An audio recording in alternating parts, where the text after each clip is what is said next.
While I was fighting a life-threatening infection in the hospital, my husband Dexter emptied our joint accounts and sold our home.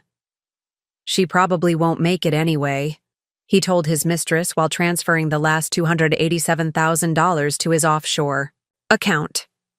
When my grandmother's will arrived 3 days after I woke up, revealing my inheritance of her estate worth $4.2 million, I smiled.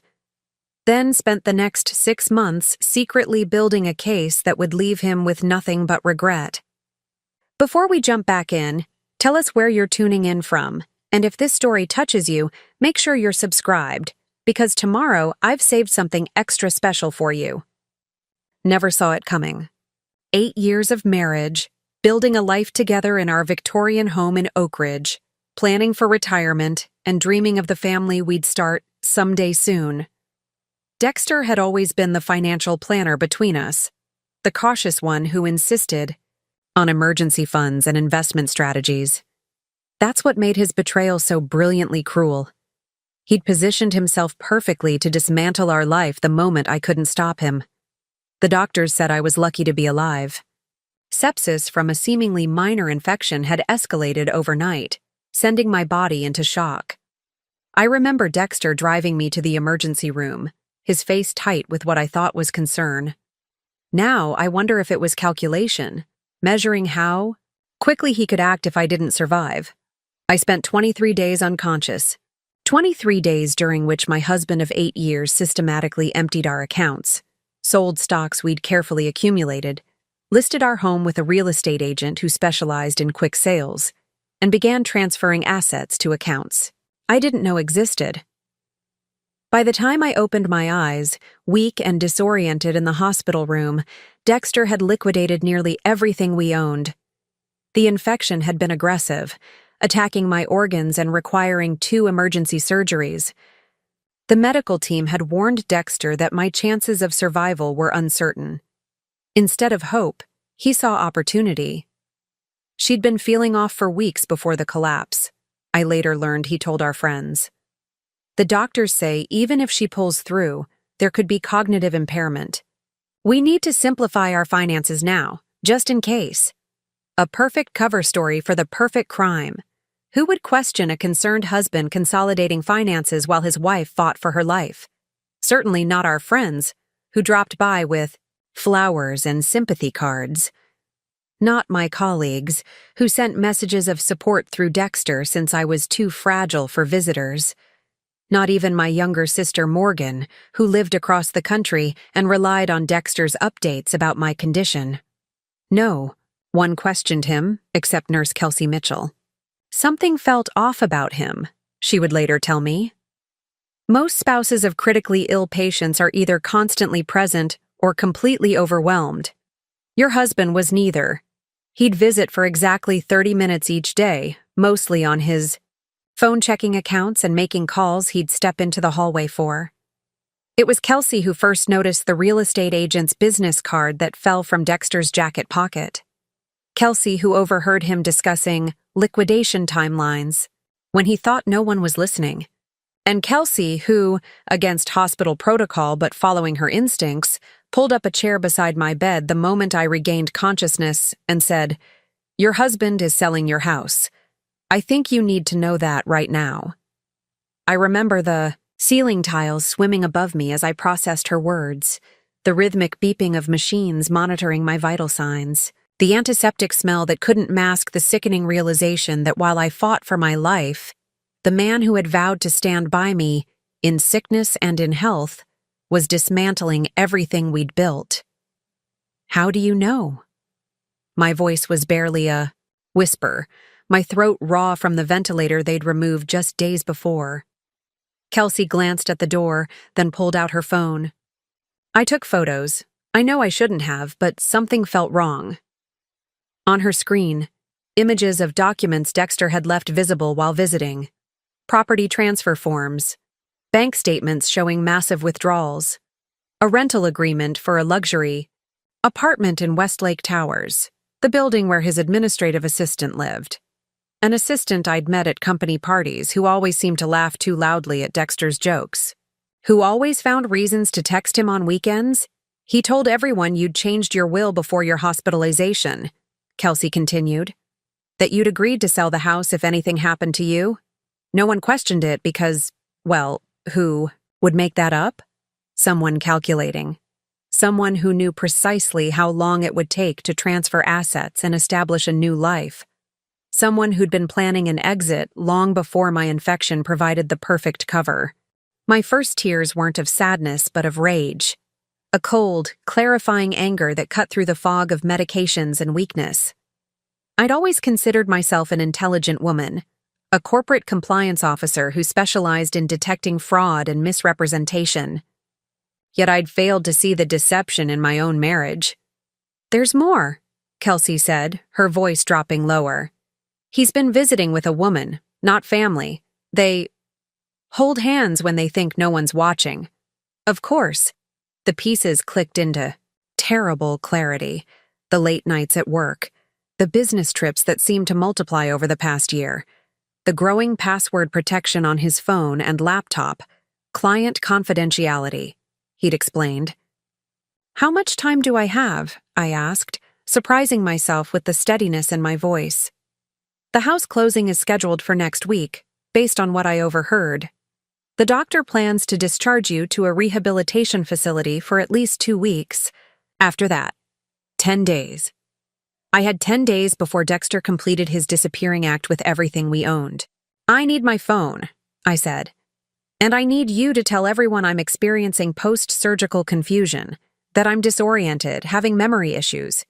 Can you do that?" Kelsey nodded, understanding immediately. "You need him to think you don't know."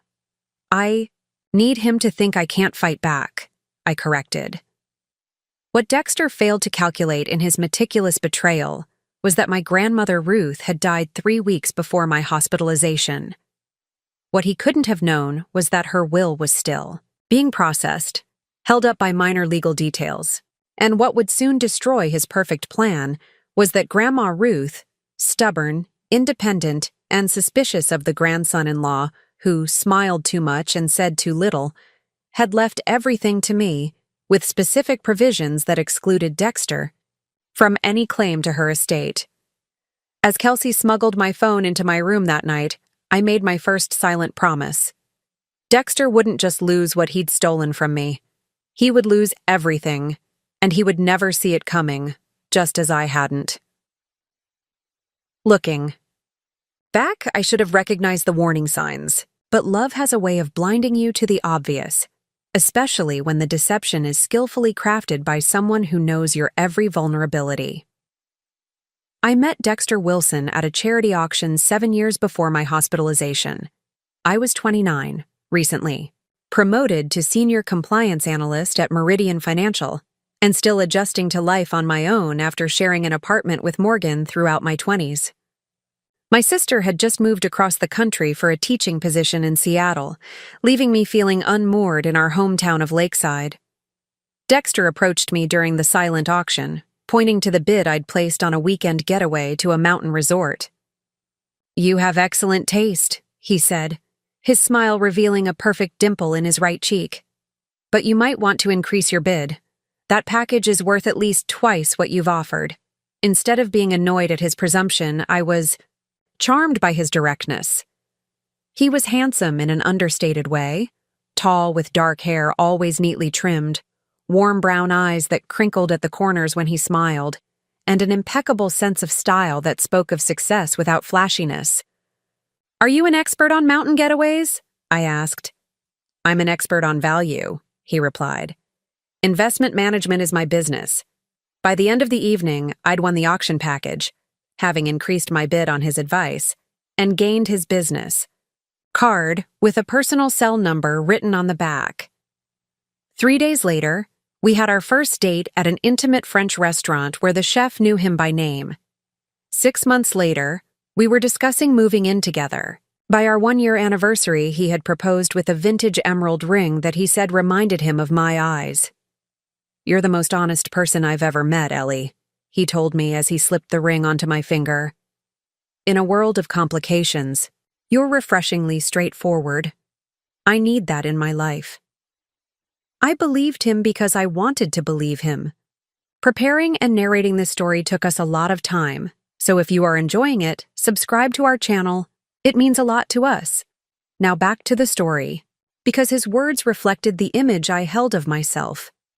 Ethical, straightforward, perhaps even a bit too rigid in my principles.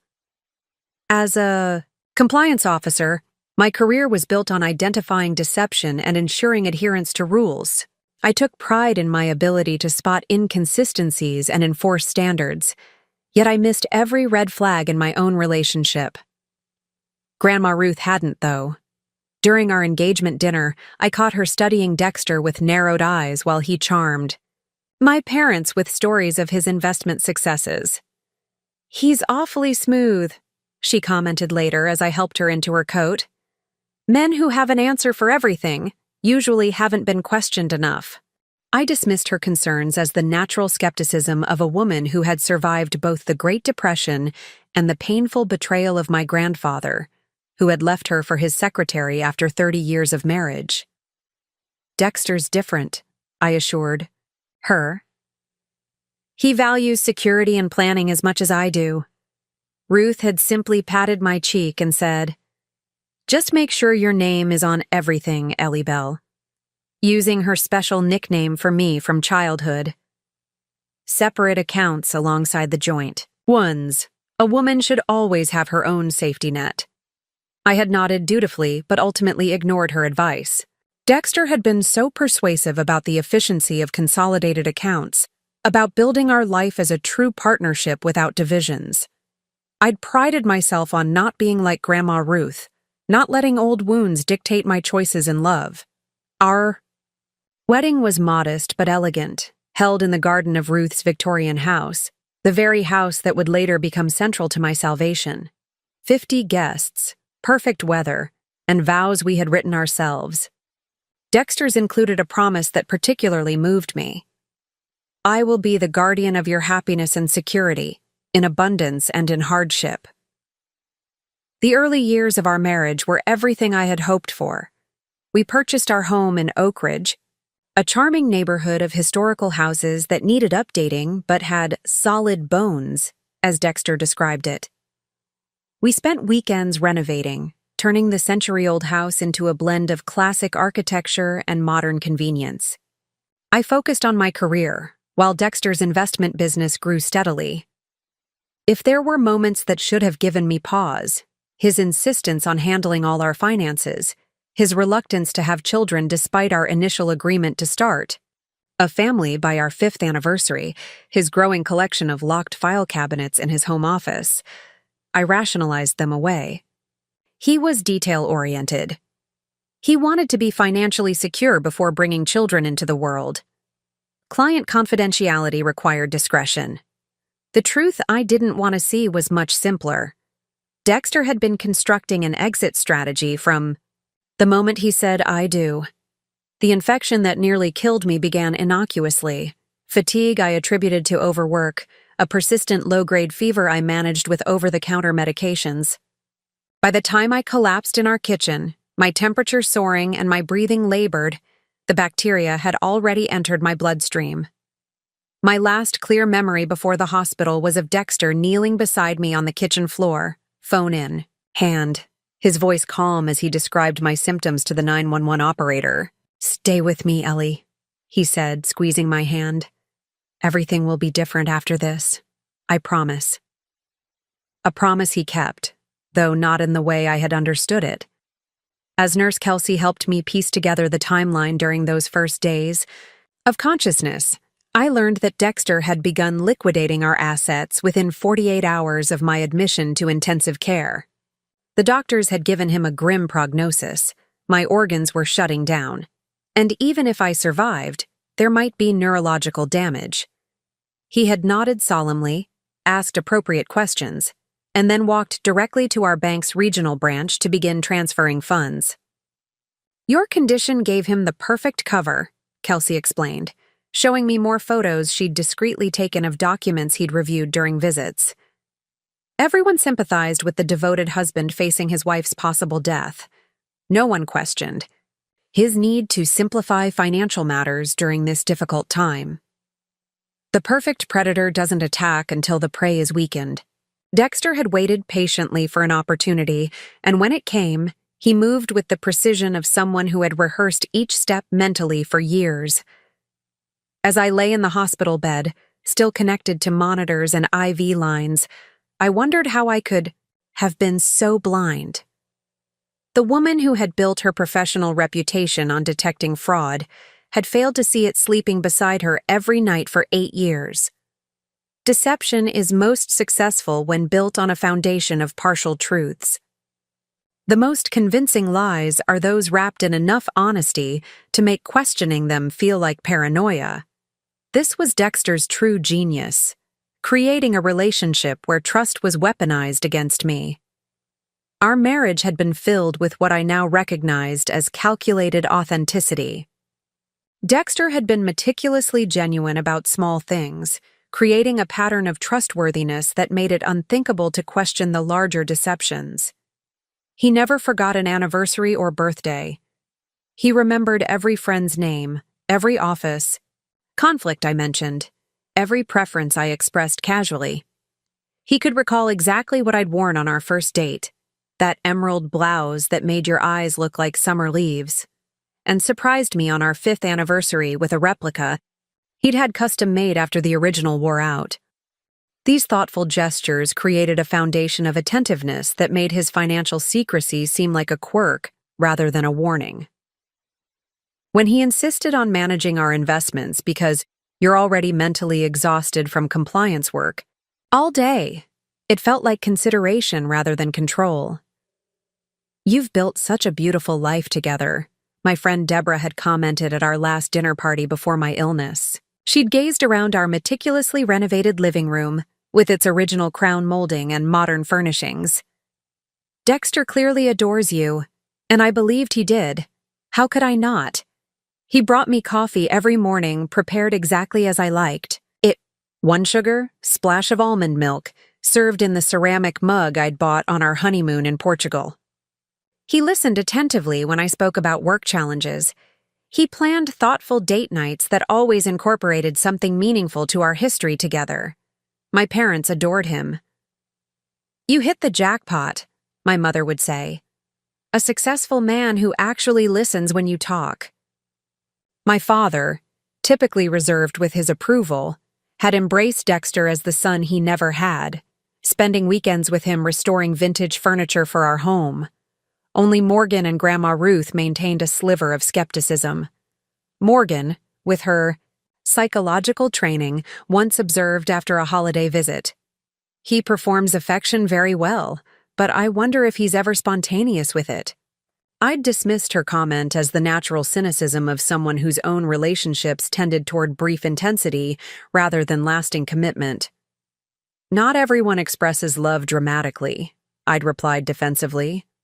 "Dexter shows his devotion through consistency." Consistency.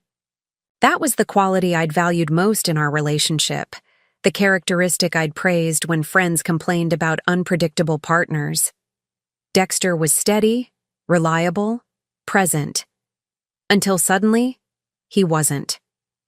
As I recovered enough strength to sit, up in my hospital bed, I began the painful process of examining our relationship without the filter of trust I'd applied for 8 years. Each memory shifted under this new scrutiny, revealing shadows I'd refused to see.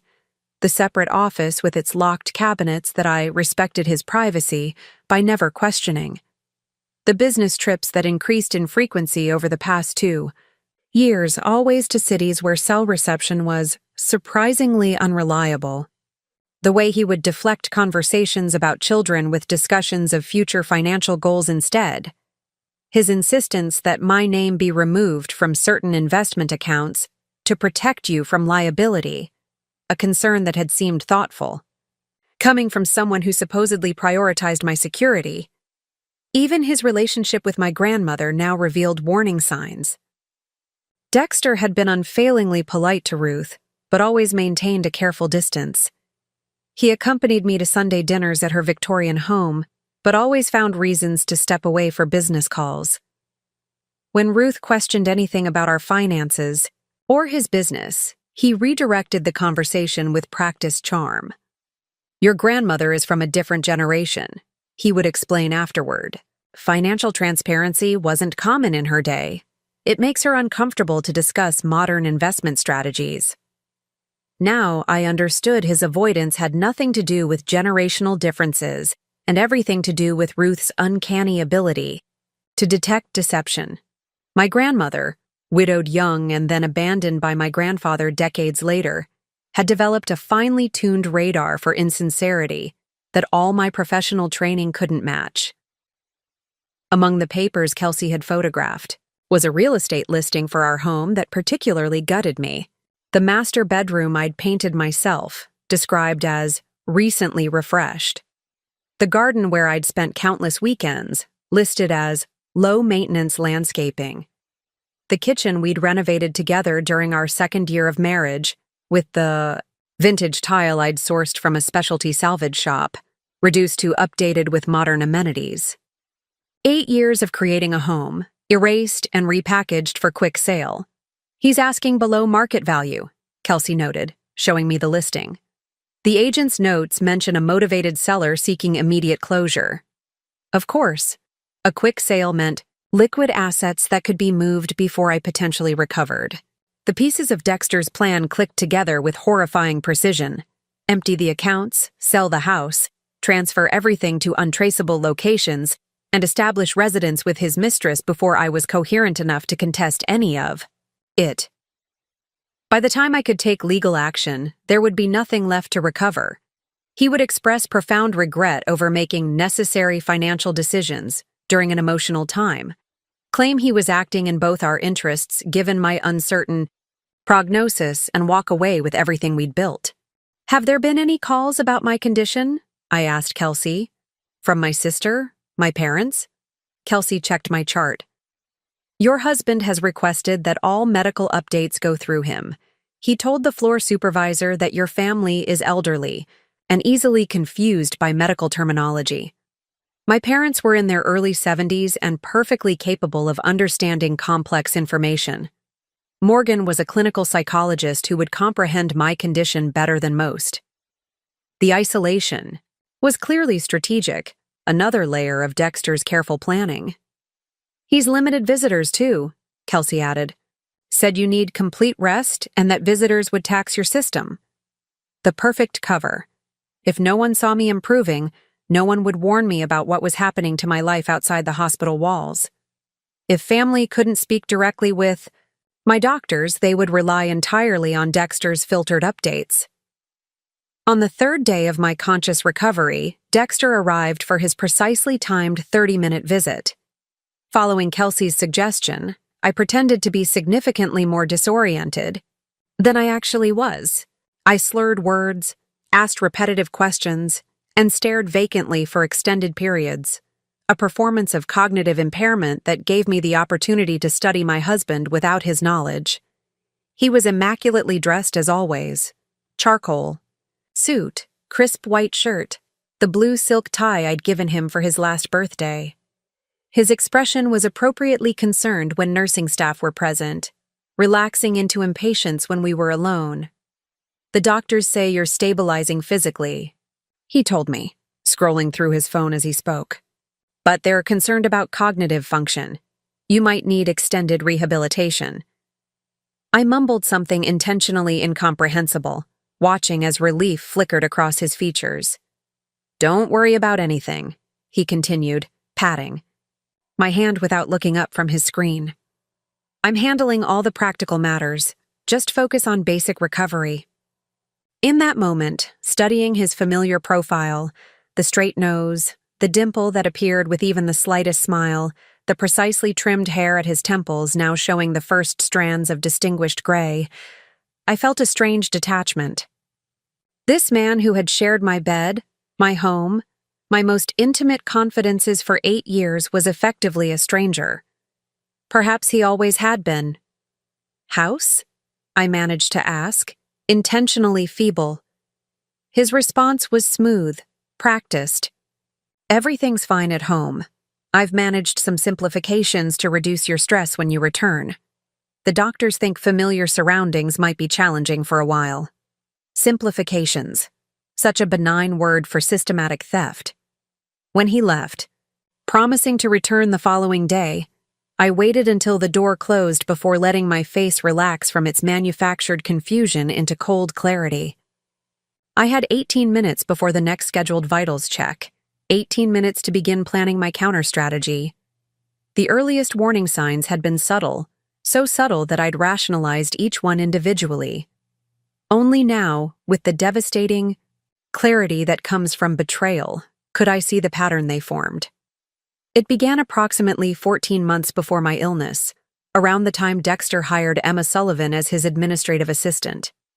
He'd mentioned the hire casually over dinner, describing her as extremely competent, if a bit overqualified for the role. She had a business degree but had taken time away from her career to care for an ailing parent. Now, at 32, she was rebuilding her professional life. His voice had held appropriate professional admiration, nothing that triggered concern. I met Emma 3 weeks later at Dexter's office holiday party. She was striking rather than conventionally beautiful, tall with auburn hair cut in a precise bob, intelligent green eyes, and a quiet confidence that commanded attention without seeking it. She greeted me with perfect professional courtesy, calling me Mrs. Wilson, despite my insistence on Ellie. "Your husband speaks so highly of you," she'd said, her smile revealing a slight asymmetry that somehow enhanced rather than diminished her appeal. "He says your attention to detail is unmatched." I remember feeling flattered that Dexter discussed me positively with his staff. Now I wonder if that comment had been carefully crafted to disarm me from the beginning. The changes in our home life accumulated gradually after Emma's arrival. Dexter began working later, citing new clients with complex portfolios. Our regular Friday date nights became sporadic, often rescheduled due to client emergencies. He grew increasingly protective of his phone, enabling additional security features and angling the screen away when texting. When I mentioned these changes to Deborah during our monthly lunch, she offered the perspective I wanted to hear. "That's the price of success, isn't it? Adam's the same way since his promotion. The more responsibility they have, the more boundaries they need between work and home." I'd nodded in agreement, suppressing the unease that had prompted my observation in the first place. After all, Dexter's business was growing. The changes in his behavior could be attributed to professional stress, rather than personal deception. I prided myself on being a supportive wife who understood the demands of ambition. Then came the first financial anomaly, a credit card statement with a $340 charge from Riverview Hotel, an upscale establishment downtown. When I mentioned it, casually, expecting a simple explanation of a client meeting or business lunch, Dexter's response had been uncharacteristically flustered. "Tax planning seminar," he'd said after a moment's hesitation. "The firm hosting it arranged accommodation, but there was a billing error. They'll reimburse us." A reasonable explanation, yet something in his delivery felt rehearsed. The reimbursement appeared on our account 2 days later, suspiciously prompt for corporate processing. I now suspect he transferred money from another account to cover the evidence of what was likely a rendezvous with Emma. 6 months before my hospitalization, Dexter suggested restructuring our retirement accounts. "The market's volatile," he explained, showing me projections on his laptop. "We need to diversify differently. I've found some interesting international options that could shield us if the domestic market downturns." I trusted his financial expertise. Why wouldn't I? He managed money for successful professionals across the city. His clients included doctors, attorneys, and corporate executives who entrusted their financial futures to his guidance. The required signatures authorizing these changes felt like a formality, supporting my husband's professional judgment rather than abdicating control of my financial security. When Dexter mentioned opening an account in the Cayman Islands 3 months later, I did experience a moment of genuine concern. "Isn't that where people hide money?" I asked, only half joking. His explanation was comprehensive and reassuring. "It's about legitimate tax efficiency, not evasion," he said, his tone patient rather than defensive. Many prudent investors utilize international banking. The regulations have changed significantly. It's all above board and reported properly to the IRS. He showed me articles from financial publications supporting his claims. He walked me through the supposed benefits to our portfolio's diversification. He made international banking seem like a standard practice for forward-thinking investors. What I didn't question was why my name wasn't on these new accounts. The documentation he showed me referenced D. Wilson Holdings rather than our joint names. When I did eventually ask about this discrepancy, his answer seemed logical. International accounts have complicated signatory requirements. Adding you would double the paperwork and regulatory hurdles. Everything still benefits both of us. It's just administratively simpler this way. I believed him because I had no reason not to. Because questioning him would have meant questioning the foundation of trust in our marriage. Because I couldn't imagine that the man who brought me fresh coffee each morning was systematically separating me from our assets. The most significant change, the one I should have recognized as a 5-alarm warning, came when Dexter suggested selling Grandma Ruth's jewelry. She had given me several valuable pieces over the years, including an Art Deco diamond bracelet that had been her mother's and a sapphire pendant my grandfather had given her on their 10th anniversary. Insurance on those pieces is expensive, Dexter noted one evening as I was dressing for a charity event, fastening the bracelet around my wrist. And they spend most of their time in a safe deposit box. We could invest the proceeds more productively. Something in his tone made me clutch the bracelet protectively. These are family heirlooms, Dexter. They're not about monetary value. For once, I held firm despite his persuasive arguments about emotional versus financial assets and the pragmatism of liquidation versus storage. The jewelry stayed in our safe deposit box, a small victory I didn't recognize the significance of until much later. Now, lying in my hospital bed and piecing together the progression of Dexter's deception, I understood these incidents as what they truly were: trial balloons. Each suggestion tested my compliance, my willingness to accept his financial decisions without thorough scrutiny. Each success emboldened him further, confirming that his careful construction of trust had created the perfect environment for exploitation. The weekend trips that had become more frequent in the past year, financial conferences in Chicago, client meetings in Boston, networking events in San Francisco, had any of them been legitimate? Or had they all been opportunities to establish his new life with Emma, funded by our joint resources? With bitter clarity, I remembered the change in Dexter after my grandmother's funeral 3 weeks before my hospitalization. Ruth had passed peacefully in her sleep at 94, leaving behind the Victorian house she'd fought to keep in her divorce from my grandfather and a lifetime of careful investments. Dexter had been surprisingly attentive during the funeral arrangements, handling details I was too grief-stricken to manage. He'd stood solemnly beside me at the service, his arm steady around my waist as I accepted condolences from Ruth's wide circle of friends and community connections. Yet, on the drive home, he'd asked an unexpected question. "Did your grandmother ever discuss her will with you?" The timing had felt inappropriate, but I'd attributed it to his practical nature, his tendency to address logistical matters during emotional times. "She always said everything would come to me," I'd answered, staring out the passenger window at the passing landscape. But we never discussed specifics. His follow-up question should have alerted me. Would the inheritance come to you personally or to both of us as a couple? But wrapped in grief and emotional exhaustion, I'd simply murmured, "I don't know. Dexter, the lawyer will contact us when it's appropriate." Had that conversation been the catalyst? Had the prospect of an inheritance that might remain legally separate from our marital assets accelerated whatever exit strategy he'd been cultivating? Had my illness merely provided the perfect opportunity for a plan he'd already set in motion? These questions circled in my mind as I watched Dexter during his carefully timed hospital visits, studying his performance of concern while planning my response to his betrayal.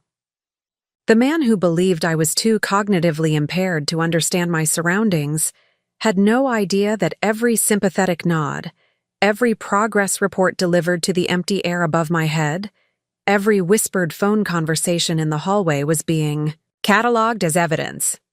"The house closing is next Tuesday," he told someone on the phone, his voice drifting through my partially open door.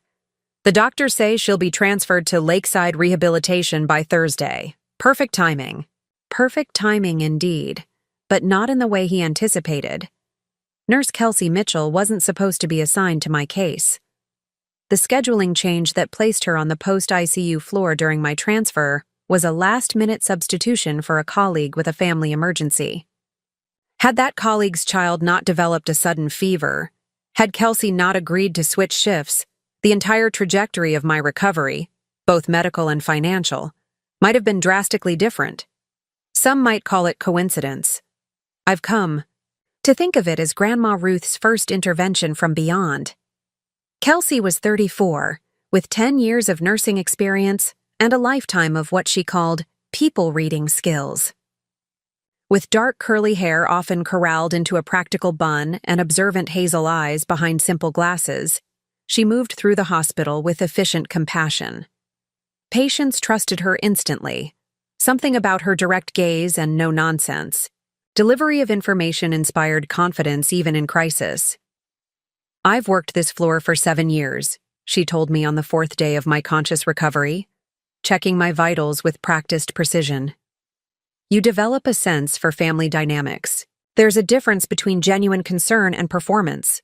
Kelsey's suspicions had been triggered during her first interaction with Dexter, when he'd asked detailed questions about my prognosis, but none about my comfort or immediate needs. Most spouses want to know if you're in pain, if you're afraid, if there's anything they can bring to make you feel more at home, she explained, adjusting my pillows. Your husband wanted to know about cognitive recovery timelines and decision-making capacity. What solidified her concerns was a conversation she overheard while Dexter thought the nursing station was unmanned. Standing in the medication room, with the door ajar, Kelsey had heard him speaking with someone, presumably Emma, about contingency plans if she recovers more quickly than expected. "I couldn't hear everything," Kelsey admitted, "but I distinctly heard him say that, by the time she's coherent enough to understand what's happening, everything will be finalized. The accounts are almost completely transferred." That evening, Kelsey had begun her subtle investigation. She noted the documents Dexter reviewed during visits. She photographed papers he left temporarily unattended when stepping out for calls. She documented conversations and behaviors that struck her as inconsistent with a devoted husband's concerns. "I'm probably overstepping professional boundaries," she acknowledged, showing me the evidence she'd gathered. "But I've seen financial elder abuse in my nursing home rotations. This feels eerily similar, taking advantage of someone who can't defend their interests. The only difference is your vulnerability is temporary. Temporary, if I acted quickly enough." Kelsey became my lifeline to the outside world. While maintaining a professional facade around Dexter and other staff members, she created a parallel information network that kept me informed of his actions. She smuggled in my phone, brought me updates on the house sale from public records she accessed during breaks, and most importantly, contacted Morgan without Dexter's knowledge. "Your sister needs to know what's happening," Kelsey insisted, "and we need someone with legal authority who isn't your husband." I hesitated, calculating risks versus benefits. Morgan lived across the country, teaching psychology at a university in Seattle. Alerting her would mean pulling her away from her responsibilities. More concerning was the possibility that any unusual travel or communication patterns might alert Dexter that his plan had been discovered. "If he realizes I know, he'll accelerate everything," I whispered. "We need him to believe he has time." Kelsey considered this, then offered a solution. What if she doesn't come directly to the hospital? What if she flies in but stays elsewhere, gathering information without his knowledge? The plan took shape between my medical treatments and Dexter's predictable visits. Morgan would fly to Lakeside under the pretense of attending a professional conference, simultaneously investigating Dexter's actions while avoiding any direct contact with him. Kelsey would serve as our secure communication channel, relaying information during her shifts. While we waited for Morgan's arrival, Kelsey expanded her intelligence-gathering activities with remarkable ingenuity. During one of Dexter's visits, she accidentally spilled water on his jacket, necessitating its removal.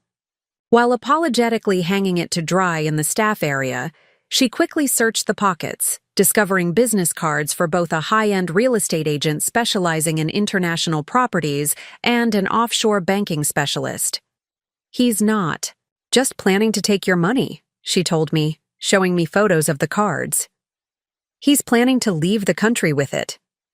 Her most valuable discovery came through an unexpected connection. Kelsey's brother Oliver worked in network security for a regional bank. Not our bank, but one that operated in the same financial ecosystem. I asked him hypothetically what records would exist if someone was emptying accounts and moving money. "Offshore," she explained. "He says there's always a trail, but you need proper legal authority to access it." This insight shaped our evolving strategy. We wouldn't just need evidence of Dexter's actions. We would need legal standing to compel financial institutions to reveal the detailed transaction records that would prove his systematic theft. Kelsey's risk-taking on my behalf went beyond professional obligation. When I asked why she was investing, so much in helping a patient she'd known less than a week, her answer revealed the personal principle driving her actions. "My mother lost everything to her second husband," she said simply. "He did the same thing. Isolated her from family, took control of finances, and then disappeared with everything when she developed health problems. No one believed her until it was too late. I promised myself I'd never ignore those signs again." On the 7th day of my conscious recovery, as my physical strength gradually returned, Kelsey arrived for her shift with news that changed everything. "There's a certified letter for you," she said, placing an envelope on my tray table. "It came to your house, but the delivery required a signature. Your husband wasn't home, so they left a notice. I called the sender. It's from Hargrove and Associates law firm, Grandma Ruth's attorneys. I picked it up impersonating your household assistant," she added with a small smile. "Probably illegal, definitely unethical, but I think you'll forgive me." With trembling fingers, I opened the envelope that would become the foundation of my counterattack. The certified letter from Hargrove and Associates contained the complete details of Grandma Ruth's will, and with it, the full scope of both. My inheritance and Dexter's betrayal came into devastating focus. Ruth Elizabeth Montgomery had left me her entire estate. The Victorian home in the historic district valued at $1.2 million, investment accounts totaling approximately $2.8 million, her art collection conservatively appraised at $180,000, and various other assets including a vacation cottage on Lake Simmons. The total inheritance approached $4.2 million, all explicitly designated to me, separately and individually from any marital property considerations. Ruth's foresight was both a blessing and a painful confirmation. A specific clause stated, "This inheritance is intended solely for my granddaughter, Eleanor Montgomery Wilson, and shall remain her separate property notwithstanding her marital status. Her spouse shall have no legal claim or interest in these assets." She had even included a no-contest provision that would redirect the entire inheritance to various women's shelters if Dexter challenged the will. My grandmother had never trusted him, and she had structured her final gift to protect me from exactly the scenario that was now unfolding.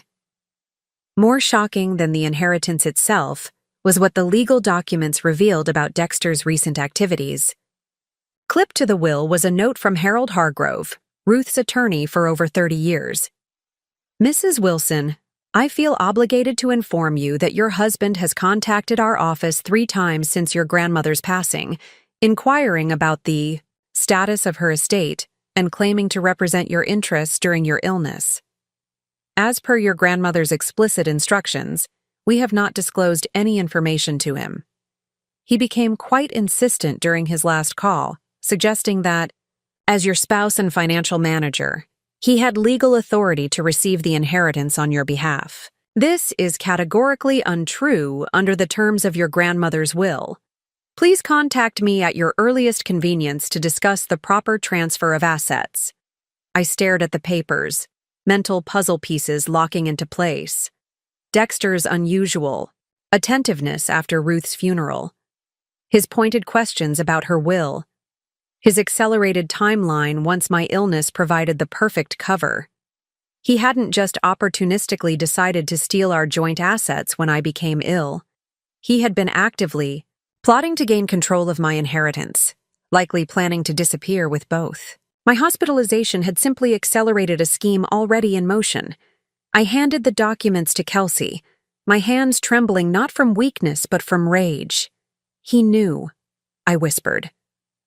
He knew what was coming to me and planned to take it all. Kelsey scanned the papers, her expression hardening as she understood the implications. The house sale, the account transfers. He's clearing away everything he can legally access before this inheritance arrives. Because once I receive this inheritance, as separate property, he can't touch it without my signature. I finished her thought. He needs to complete his theft of our joint assets before I receive the protection of these separate assets. The calculated precision of his betrayal was breathtaking. Had I died from the infection, a possibility the doctors had apparently communicated as substantial, Dexter would have inherited our joint property automatically as my spouse. The house, our investments, everything we'd built together would have become his. My survival complicated his plan, but didn't derail it. By liquidating our joint assets while I was incapacitated, he could still walk away with everything we owned. Together. The only thing he couldn't reach was Ruth's inheritance, explicitly designated as separate property, unless he could somehow gain control of it before I was declared competent to manage my own affairs. Hence his persistent calls to Ruth's attorney. Hence his questions to medical staff about my cognitive recovery timeline. Hence his careful isolation of me from family and friends who might alert me to his activities. He's been setting this up for months, maybe years, I said, the weight of this realization settling like ice in my chest. The separate accounts, the international connections, the careful documentation of our joint assets. He was creating a complete inventory of what he could legally take. But Dexter had miscalculated in multiple ways.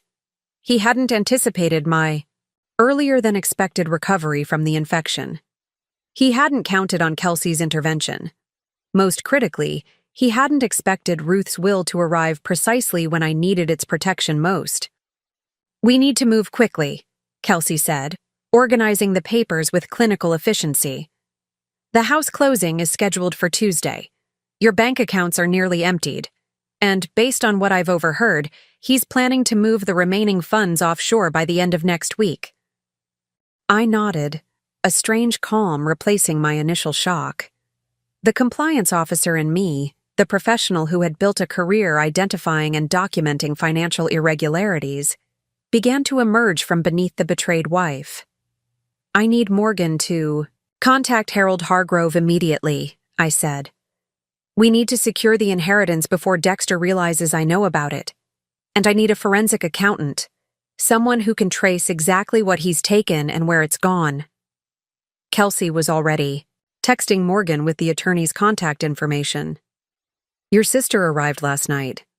She's staying with a colleague in Westridge, far enough from your neighborhood that Dexter won't accidentally spot her." Another thought struck me with sudden urgency. The safe deposit box, my grandmother's jewelry. He doesn't have independent access, but he might try to convince the bank that I've authorized him to empty it. Kelsey added this to the growing list of vulnerabilities we needed to address. "What about medical power of attorney? Does he have authority to make decisions about your care? I closed my eyes, mentally reviewing the documents we'd signed years earlier, when such provisions had seemed like responsible planning rather than potential weapons. Yes, but it only applies if I'm incapacitated. Now that I'm conscious and demonstrably improving, he shouldn't have that authority unless he successfully argues I'm not mentally competent. Which explains why he keeps asking about cognitive impairment and emphasizing your confusion to the medical team, Kelsey concluded. He's laying groundwork to maintain control even after your physical recovery. The depth of his betrayal, the methodical dismantling of not just our financial life but potentially my very autonomy, left me momentarily breathless. This was not opportunistic theft. This was calculated destruction. What kind of person did that make Dexter? Had everything in our 8 years together been a performance? Or had he initially married me for conventional reasons before recognizing the potential for financial exploitation? Had I ever truly known him at all? These questions would have to wait. Right now, protecting what remained of my assets and securing my inheritance before Dexter could intercept it took priority over understanding the psychology behind his betrayal. I need a lawyer of my own, I said firmly. Someone specialized in emergency financial injunctions, and I need Dr. Emmett to formally document my cognitive competence. Kelsey nodded. I'll speak with him during rounds tomorrow. He's already noted your rapid improvement in the charts. For the first time since waking in the hospital, I felt a spark of something beyond anger or fear. It was purpose, cold, clarifying. Purpose that focused my mind and steadied my still recovering body. Dexter believed he was stealing from someone too weak to fight back. He was about to discover just how thoroughly he had underestimated his wife. The pivotal moment in my recovery, both medical and financial, came on the 8th day after regaining consciousness. Dr. Emmett Lewis, the neurologist who had been monitoring my cognitive functions since I'd emerged from critical condition, completed a comprehensive assessment of my mental capacity. Contrary to the impression Dexter had been cultivating among the medical staff, Dr. Lewis found no significant cognitive impairment. Mrs. Wilson demonstrates complete orientation to time, place, and circumstance, he noted in my chart. Memory function appears intact, decision-making capacity uncompromised, and reasoning skills appropriate to her education and professional background. While physical recovery continues to require monitoring, from a neurological perspective, the patient is fully competent to make her own medical and financial decisions. This clinical evaluation became the cornerstone of what Kelsey had begun calling Operation Recovery. Our multifaceted plan to counter Dexter's theft before it was completed. With documented medical confirmation of my competence, we could begin dismantling the structure of lies he had built around my condition. Morgan arrived at the hospital that afternoon, slipping in during Dexter's predictable absence and bringing with her the fierce protectiveness that had characterized our relationship since childhood. At 34, 2 years my junior, my sister had always possessed an emotional intelligence that complemented my more analytical nature.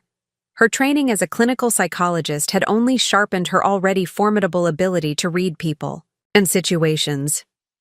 I always sensed something off about him, she said, tightly gripping my hand across the hospital bed rail. But I never imagined this level of calculation. Morgan had been busy since her arrival in town.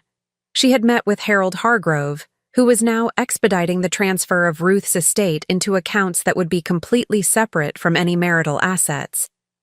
She had photographed the for sale sign in front of our house, documenting the sudden listing that Dexter had never discussed with me. Most valuably, she had contacted Vivian Taylor, a former colleague who now specialized in emergency financial interventions for vulnerable individuals. Vivian's agreed to take your case, Morgan said, pulling a leather portfolio from her bag.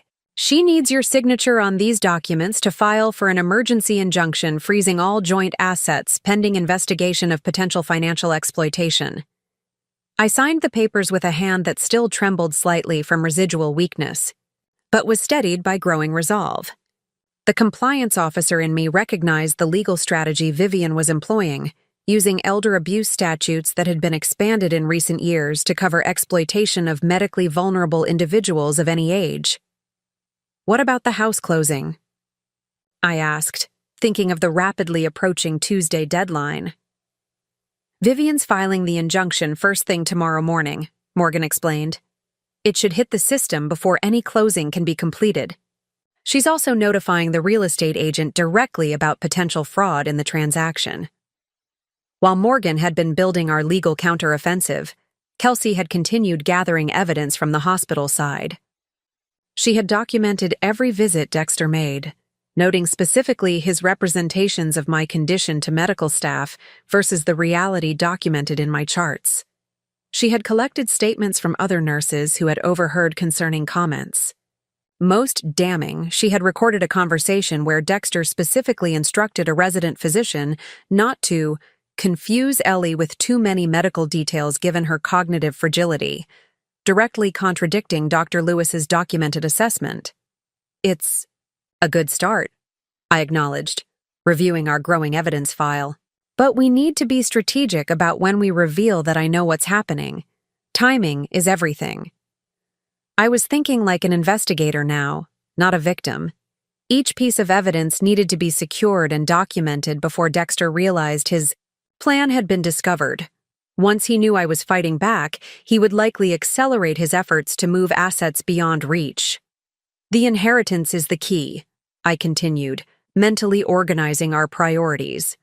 "Once Ruth's assets are secured in my name as separate property, we'll have financial resources to fight whatever comes next. But until then, we need Dexter to believe his plan is working." Morgan nodded, understanding my reasoning. "Vivian suggests maintaining the appearance of cognitive impairment while the legal groundwork is being laid. She's prepared emergency petitions, not just for the injunction, but also for temporary financial guardianship, naming me rather than Dexter, if needed." The irony wasn't lost on me. Dexter had been cultivating the narrative of my cognitive decline to maintain control of our finances. Now we would use that same narrative as cover while we built our case against him, only revealing my true condition when it served our strategy.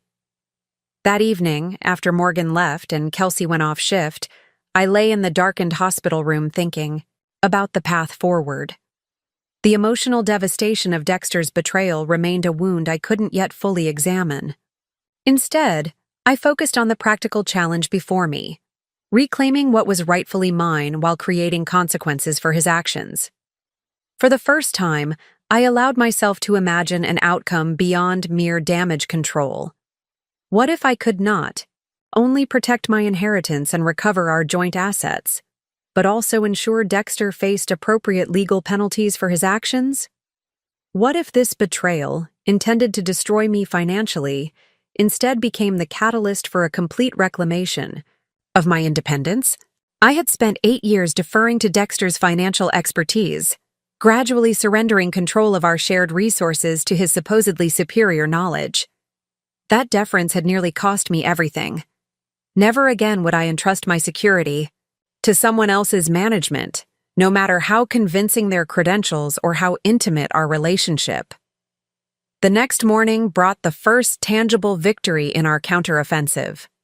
Harold Hargrove called Morgan with news that the initial paperwork transferring Ruth's house directly to me had been completed. The property would not pass through probate, thanks to a transfer on death deed Ruth had established years earlier, a shrewd planning move that now worked perfectly for our compressed timeline. "The house is legally yours as of this morning," Morgan reported, showing me the confirmation on her tablet. "Separate property, completely excluded from marital assets. Dexter can't touch it." A weight lifted from my chest, not just because the Victorian home represented significant financial security, but because it had been Ruth's sanctuary for decades. The thought of preserving her home, with its wraparound porch where she'd taught me to play gin rummy in the window seat where she'd read me stories as a child, provided emotional sustenance beyond its monetary value. Kelsey arrived for her shift with more good news. Dr. Lewis has ordered your transfer to the rehabilitation floor tomorrow instead of Thursday. Your physical recovery is progressing faster than expected. The rehabilitation floor meant fewer restrictions on visitors, more freedom of movement, and, crucially, greater privacy for our planning sessions. Each small victory built momentum for the larger battle ahead. Dexter's scheduled to visit at 2, Kelsey reminded me. Same performance as before? I nodded, settling back against the pillows and arranging my features into the slightly vacant expression I'd been practicing. One last confused conversation before things change. The compliance officer who had built her career identifying deception was about to deliver the performance of a lifetime, playing the vulnerable victim while methodically dismantling her betrayer's carefully constructed plan. The turning point wasn't just in my recovery. It was in my fundamental understanding of my own strength. Dexter had seen me as exploitable. He was about to discover just how formidable an adversary I could be. Professional investigators understand that successful cases require more than just evidence. They require meticulous planning, precise timing, and methodical execution. As a compliance officer who had overseen dozens of internal financial investigations, I knew the difference between knowing someone had committed fraud and being able to prove it conclusively. The day after securing Ruth's house, Morgan, Kelsey, and I convened what we called our war council in my new room on the rehabilitation floor. With greater privacy and the improved physical stamina that came with each day of recovery, I could finally engage in sustained strategic planning. We need to map everything Dexter has access to, I began, my professional training taking over. Every account, every asset, every financial connection. Then we categorize them by vulnerability and prioritize our protective actions. Morgan had brought a whiteboard from the nurses' station, and Kelsey had secured the door to ensure privacy. On the board, I began creating a comprehensive inventory of my financial life, both what Dexter had already taken and what remained, at risk. Joint checking and savings accounts at First Meridian Bank, I listed. Approximately $42,000 remaining from an original balance of $178,000, based on Kelsey's photos of statements Dexter reviewed during visits. Investment portfolio with Wilson Financial Services, primarily index funds and municipal bonds. Original value approximately $240,000. Current status unknown. Retirement accounts, my 401k through Meridian Financial, roughly $215,000. Dexter's SEP IRA, value unknown. Real estate, primary residence in Oak Ridge, purchased for $380,000. Current market value approximately $520,000. Currently listed for sale at $475,000. Personal property, household furnishings, my grandmother's jewelry and safe deposit box. 2 vehicles, my Volvo, his Audi. The list continued, creating a comprehensive picture of what we were fighting to protect or recover. Alongside these assets, I noted existing protections and vulnerabilities for each. The first priority is preventing further loss, I explained, thinking through our defensive strategy. Vivian's emergency injunction should freeze the remaining joint assets, but we need to assume Dexter will try to circumvent it. Morgan nodded, taking notes on her laptop. Vivian says judges typically act quickly on these petitions given the risk of irreparable harm. She expects the temporary order by tomorrow afternoon. Next, we need to secure what he hasn't yet accessed. I continued. The retirement accounts have some statutory protection, but we should still place fraud alerts. And someone needs to physically go to the bank to secure the safe deposit box. I can do that, Morgan volunteered.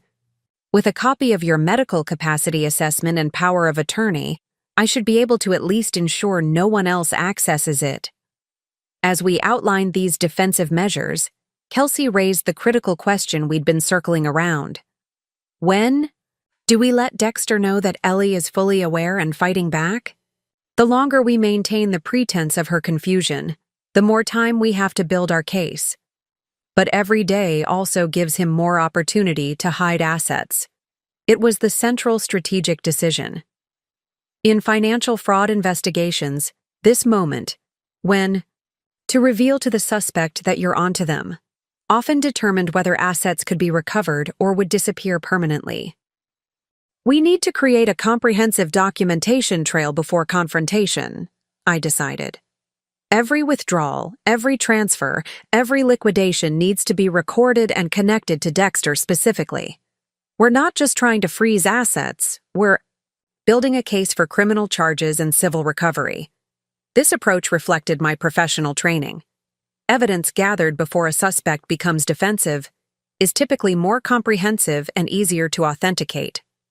Once Dexter realized I was building a case against him, documents would disappear, narratives would shift, and recovery would become exponentially more difficult. We need a dual track, I explained. Legal protection through the courts alongside forensic financial investigation. The injunction buys us time by temporarily freezing joint assets, but the forensic accounting will reveal where already moved money has gone. Morgan tapped her pen against her notepad thoughtfully. What about Emma Sullivan? She's clearly involved. Should we be investigating her as well? It was a valid question. Emma's role as both Dexter's assistant and apparent romantic partner complicated our investigation. Was she a co-conspirator in the financial fraud, or merely the motivation for his exit strategy? The distinction would matter both legally and practically in terms of recovery. We need to understand their relationship timeline, I agreed. If she was involved in planning the financial deception, she could potentially be held liable as well. But for now, let's focus on Dexter and the money. Emma is a secondary concern. Kelsey, ever practical, redirected us to immediate actions. Dr. Lewis is scheduling your discharge evaluation for Friday. Assuming you pass, and there's every indication you will, you'll need somewhere safe to go. You can't return to the house Dexter is actively trying to sell. This practical consideration had been weighing on me. While Ruth's house would eventually provide shelter, the legal transfer of ownership was still being processed. My physical recovery, though progressing well, still required some assistance. And most importantly, my safety might be at risk once Dexter realized his plan had been discovered. I've spoken with Dr. Lewis about extending your hospital stay based on legitimate physical therapy needs, Kelsey suggested. We could potentially buy another week of secure accommodation while legal proceedings advance. Morgan offered an alternative. My colleague has offered her guest house. It's private, secure, and Dexter has no knowledge of her or the location. As we weighed these options, I found myself evaluating risks not just to my financial security, but to my physical safety. The man I had shared my life with for 8 years was systematically stealing everything we owned together. What else might he be capable of when cornered? My strategic planning had to account for this uncomfortable possibility. While I had no evidence that Dexter would resort to physical intimidation or violence, I also had never imagined he would systematically dismantle our financial life. The boundaries of what I believed him capable of had been irrevocably redrawn. We plan for worst-case scenarios, I decided, the investigator in me overriding the emotional discomfort. Secure accommodation, restricted information about my recovery, and legal protection through restraining orders if necessary. As our planning session continued, a clear strategy emerged, one that leveraged my professional expertise, Ruth's timely inheritance, and the evidence Kelsey had been gathering. We would move methodically, building our case while systematically closing each vulnerability Dexter might exploit. The compliance officer in me recognized this as what we called a progressive disclosure investigation, revealing our knowledge, gradually in strategic phases that each triggered predictable responses from the suspect. These responses typically provided additional evidence while limiting further damage. For the first time since discovering Dexter's betrayal, I felt something beyond anger or determination. I felt the cold clarity of professional purpose, the same mindset that had helped me unravel complex financial schemes throughout my career. Dexter had chosen the wrong woman to betray. He didn't just marry an inheritance, he married a financial investigator with the skills to dismantle his scheme piece by methodical piece. Few people at Meridian Financial knew exactly what my role as compliance officer entailed. Colleagues understood vaguely that I reviewed transactions for regulatory adherence, but the specifics of my work remained largely undefined in casual conversation. This professional obscurity had suited me. Compliance officers generally prefer to work without drawing attention to their investigations. What Dexter had apparently never fully grasped was the specialized nature of my expertise. As senior compliance officer in the Financial Crimes Division, I spent my days identifying sophisticated attempts to conceal money movements, documenting chains of financial evidence, and building cases that could withstand both regulatory scrutiny and legal challenges. "Your husband thinks he married an accountant," Morgan observed as our planning continued. "He doesn't realize he married a financial detective." The description was apt. My daily work involved tracing money through increasingly complex channels, identifying shell companies established to obscure ownership, and documenting financial fraud patterns that perpetrators believed untraceable. I had testified in federal cases involving securities fraud and had received specialized training in forensic accounting techniques specifically designed to unravel deliberately obscured financial trails. These skills, the very expertise that had advanced my career at Meridian, now became my most powerful resource in countering Dexter's theft. "I need access to my professional network," I told Morgan and Kelsey as our strategy evolved. Specifically, I need to contact Alexis Winters. Alexis had been my mentor at Meridian, the woman who had recruited me into financial crimes compliance after recognizing my aptitude for pattern recognition. Now serving as the department director, she had connections throughout the banking industry and relationships with financial crimes investigators at multiple regulatory agencies. "She can help us trace the money faster than conventional legal channels," I explained. "And she can place informal alerts within the banking network that might flag suspicious transfers before they're completed." Morgan made the call from my hospital room, putting it on speaker once Alexis answered. "Morgan Wilson? Ellie's sister?" Alexis's crisp, professional voice conveyed immediate concern. "Is everything all right? We heard Ellie was hospitalized." "That's why I'm calling," Morgan replied. "Ellie's here with me and needs to speak with you. It's urgent and confidential." I briefly explained the situation, my hospitalization, Dexter's systematic theft during my incapacitation, and our current counteroffensive. Alexis listened without interruption, her silence conveying the focused attention I remembered from our years working together. "Let me get this straight," she said when I finished. "Your husband has been liquidating your joint assets while you were incapacitated, appears to be transferring funds offshore, and is attempting to sell your home before you can legally intervene." "That's the situation," I confirmed. "We've secured an emergency injunction to freeze remaining domestic assets, but we need to trace what's already been moved." Alexis's response was immediate and resolute.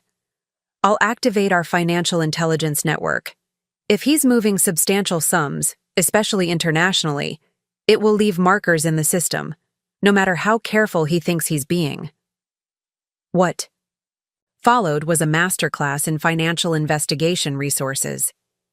Alexis outlined the tools available to us, both formal and informal, that could help document Dexter's actions and potentially recover diverted funds. Suspicious activity reports would have been automatically generated for large transfers, she explained. "Those aren't typically accessible to private parties, but I have contacts at FinCEN who might provide information given the circumstances." She continued methodically. "International transfers require correspondent banks, intermediaries that facilitate cross-border movements. Each leaves transaction records that can be subpoenaed with proper legal authority. Most valuably, Alexis offered access to Meridian's proprietary financial tracking software, tools designed specifically to identify and document sophisticated fraud schemes. I can assign one of our forensic specialists to run traces on accounts you identify. We'll need formal authorization once you're discharged, but I can begin preliminary work immediately given the time-sensitive nature. This professional support represented a resource Dexter couldn't possibly have anticipated. He might understand conventional banking well enough to establish offshore accounts, but he had no experience with the specialized systems designed specifically to catch people attempting exactly what he was doing. As Alexis outlined next steps, I felt the first genuine confidence that we might not only stop further theft, but potentially recover what had already been taken. "Send me everything you have so far," Alexis instructed. "Account numbers, transaction dates, any documentation of transfers or withdrawals. Our systems can establish patterns even with incomplete information." Morgan forwarded the evidence file we'd compiled, which now included bank statements Kelsey had photographed, property records Morgan had obtained from county offices, and records of recent account closures I had requested directly from our banks. "One more thing," Alexis added before ending the call. "I'm placing you on paid medical leave with full benefits secured. Dexter won't be able to access or modify your employment benefits without triggering multiple security flags. This protection of my employment benefits, particularly health insurance during ongoing recovery, removed another potential vulnerability Dexter might have exploited. The comprehensive safety net Alexis had activated within minutes of learning about my situation demonstrated the power of professional networks I had built over years of dedicated work. As we concluded the call, Alexis offered one final observation. "From what you've described, your husband has been following a fairly standard asset concealment playbook. The offshore accounts, accelerated property sale, and isolation tactics are textbook. And textbook methods have textbook vulnerabilities our systems are specifically designed to identify." After the call ended, our planning took on renewed energy and focus. With Alexis's resources complementing Vivian's legal strategy, we now had both the legal authority and the technical capability to trace and potentially recover diverted assets. "This changes everything," Morgan noted, updating our strategy board with the new resources now available. "Dexter's running a financial playbook against someone who literally wrote the rules for catching exactly these kinds of schemes. Beyond the practical advantages these professional connections provided, they offered something else I desperately needed: validation of my own expertise. After days of confronting how thoroughly Dexter had manipulated me personally, reconnecting with my professional identity restored a sense of competence and authority that his betrayal had temporarily undermined. I was not just a victim of financial exploitation. I was a financial crime specialist with the skills, training, and professional network to methodically dismantle the very scheme being used against me. "We should also consider Ruth's resources," I added, my mind cataloging all available assets. Not just the financial inheritance, but her connections. Ruth had been deeply involved in community organizations throughout her life, serving on the boards of several local foundations and maintaining connections with influential figures in Lakeside's business and civic circles. These relationships, built over decades of community engagement, represented another resource network Dexter had likely never considered. Her attorney, Harold Hargrove, has significant influence in the local legal community, I noted. And she was close friends with Judge Patricia Winters. Morgan's eyes widened slightly. "Judge Winters, who oversees the probate court division?" I nodded. "The same judge who will likely review aspects of both the inheritance transfer and, potentially, the emergency injunctions we filed. This wasn't about improper influence, but rather about ensuring our legal proceedings received appropriate priority and attention, given the time-sensitive nature of our situation." As our strategy session continued, the inventory of resources at our disposal grew increasingly impressive: professional expertise, legal connections, financial tracking systems, and community relationships that spanned decades. Dexter, operating alone or with only Emma's assistance, had significantly underestimated the counter-response his actions would trigger.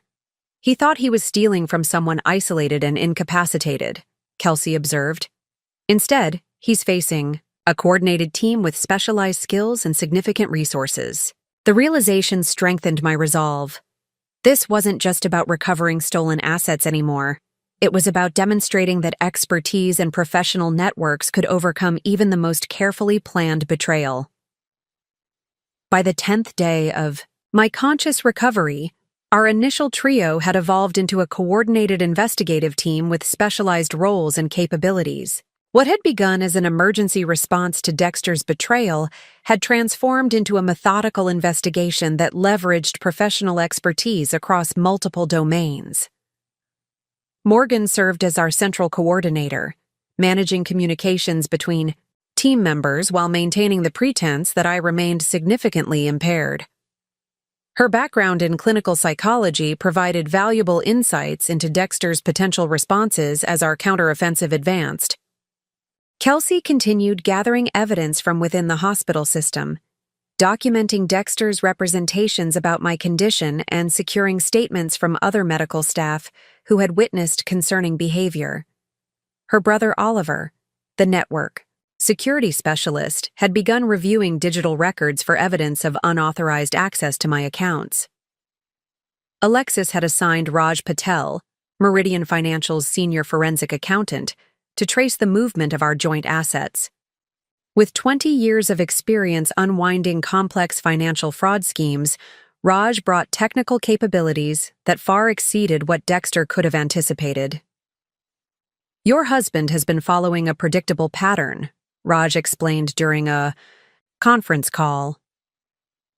Large withdrawals broken into multiple smaller transfers to reduce flagging, funds moved through intermediary accounts before final destination, and documentation that creates plausible explanations for unusual activity. The technical term for this approach was structuring, deliberately arranging transactions to evade automatic monitoring systems. As a compliance officer, I had investigated dozens of structuring cases, each following similar patterns despite the perpetrators believing their approaches were uniquely undetectable. "He's made classic mistakes," Raj continued. "Consistent timing patterns in transfers, round number amounts, and predictable routing through specific intermediate accounts. These create signature patterns our systems are designed to identify." Within 48 hours of beginning his investigation, Raj had traced approximately $142,000 to a holding account in Grand Cayman, funds withdrawn from our joint investment portfolio and transferred through 3 domestic accounts before moving offshore. "He believes this money is now beyond reach," Raj explained. "But what he doesn't understand is that Cayman financial institutions maintain transaction records that can be accessed through proper legal channels. The era of true banking secrecy largely ended with international cooperation agreements following various financial crises.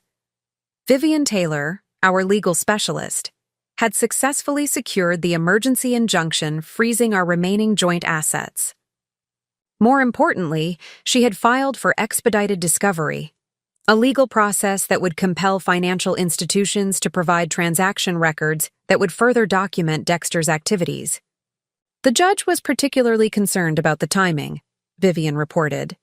"The acceleration of financial activities during your hospitalization created a clear pattern that justified emergency intervention. Harold Hargrove, Ruth's attorney, had not only expedited the inheritance transfer, but had also connected us with retired Detective Adam Reeves, who specialized in financial exploitation cases. Though no longer actively serving, Adam maintained relationships throughout law enforcement and understood the intersection of civil and criminal approaches to financial crimes. Document everything was Adam's constant refrain during our strategy sessions. Criminal charges require establishing not just that money moved, but that it moved with fraudulent intent. Every representation Dexter made about your condition, every document he signed claiming authority he didn't have, every statement suggesting permanent impairment, these create the pattern of intent that prosecutors need. This growing team operated With remarkable coordination despite the compressed timeline and my continued hospitalization. Each morning began with a briefing on overnight developments. Each evening concluded with assigned tasks for the following day. Information flowed through secured channels established by Oliver, ensuring Dexter remained unaware of our increasingly sophisticated counteroffensive. As our investigation deepened, disturbing new discoveries emerged about both the timeline and scope of Dexter's planning. He opened the Cayman account 6 months ago, Raj reported during our third forensic briefing. Well before your illness, and there's evidence of a previously established account in Belize dating back approximately 18 months. This timeline confirmed what I had begun to suspect. My illness hadn't triggered Dexter's betrayal, but merely accelerated a plan already in motion. The methodical establishment of offshore accounts long before any medical emergency suggested. Premeditation that extended back potentially years. More troubling were Emma Sullivan's apparent connections to these arrangements. Raj's investigation revealed her name on the incorporation documents for a limited liability company that had received transfers from our joint investment account. Windward Consulting LLC, Raj explained, displaying the corporate registration, documents Oliver had obtained. Established 14 months ago with Emma Sullivan listed as managing member. The business address matches a mailbox service in Denver, but the formation agent is based in Belize. This discovery shifted our understanding of Emma's role from passive beneficiary to active participant. She wasn't merely the motivation for Dexter's exit. She was potentially a co-conspirator in the financial scheme itself. This strengthens potential criminal charges, Adam noted when presented with this evidence. Conspiracy requires proving shared intent and coordination. These corporate structures with both their names connected to diverted funds establish exact that. The most damning discovery came from an unexpected source. Dr. Emmett Lewis, reviewing my complete medical file as part of discharge planning, identified concerning patterns in my admission blood work. Your initial toxicology screening showed unusual levels of benzodiazepines, he informed me during a private consultation. At the time, it was assumed you might have taken sleep medication before your collapse, but the specific metabolite patterns are inconsistent with typical prescription medications. This clinical observation raised disturbing questions about whether my infection had been entirely natural or potentially facilitated by deliberate medication. Dr. Lewis stopped short of making accusations but recommended preserving blood samples for potential further testing.